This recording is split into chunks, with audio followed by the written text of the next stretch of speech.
Ward number 22 में pavers का काम, जनता को गुणवत्ता पर शक, मानकों की अनदेखी का डर, आरटीआई की तैयारी।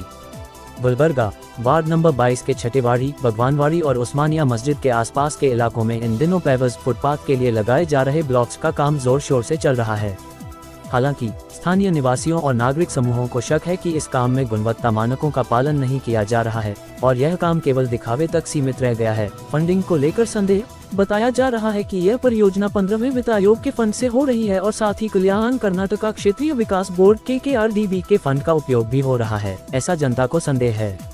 अनुमान है कि यह काम 1 करोड़ रुपए से अधिक का हो सकता है, लेकिन इसके निष्पादन को लेकर कई सवाल उठ रहे हैं। तकनीकी मानकों का उल्लंघन। जनता को सबसे बड़ा संदेह ये है कि निर्माण में इंजीनियरिंग मानकों का पालन नहीं किया गया है। पेवर के नीचे DLC ड्राई लीन कंक्रीट की परत डालना अनिवार्य होता है, लेकिन स्थानीय लोगों का दावा है कि केवल 12 मिलीमीटर का चूरा बिछाया गया है, वो भी बिना किसी कंक्रीट बेस के।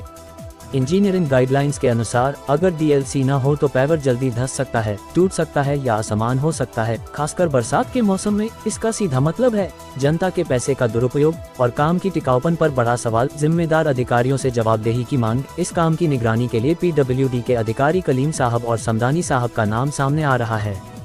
जनता का सीधा सवाल है, क्या ये काम PWD के मानक विनिर्देशों के अनुसार हो रहा है? अगर नहीं तो जवाबदेही कौन लेगा? MLA और कॉरपोरेटर से स्पष्टीकरण की मांग। वार्ड नंबर 22 के कॉरपोरेटर अजीम सिरनिफिरोज साहब हैं।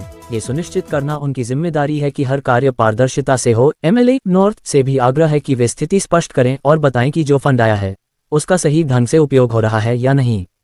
RTI की तैयारी और पारदर्शिता की मांग। कुछ स्थानीय एक्टिविस्ट और नागरिक समूह इस काम से संबंधित दस्तावेजों के लिए RTI सूचना का अधिकार के तहत आवेदन करने की तैयारी कर रहे हैं।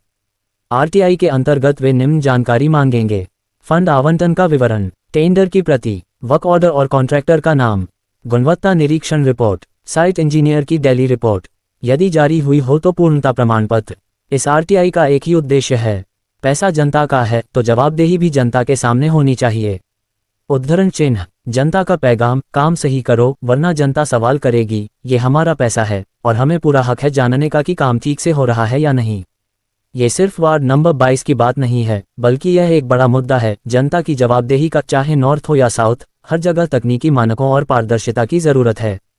नोट: यदि यह कार्य मानकों के खिलाफ पाया गया तो ये Karnataka transparency in public procurements act KTPP act के तहत भी सवालों के घेरे में आ सकता है। अधिकारियों को चाहिए कि वे इस कार्य की स्वतंत्र थर्ड पार्टी ऑडिट कराएं। Admissions are now open at Bacchus Public School, an English medium institution affiliated with the CBSE board. Enroll from LKG to grade 10 behind KNZ Garden Function Hall. For details, call 88679 142780.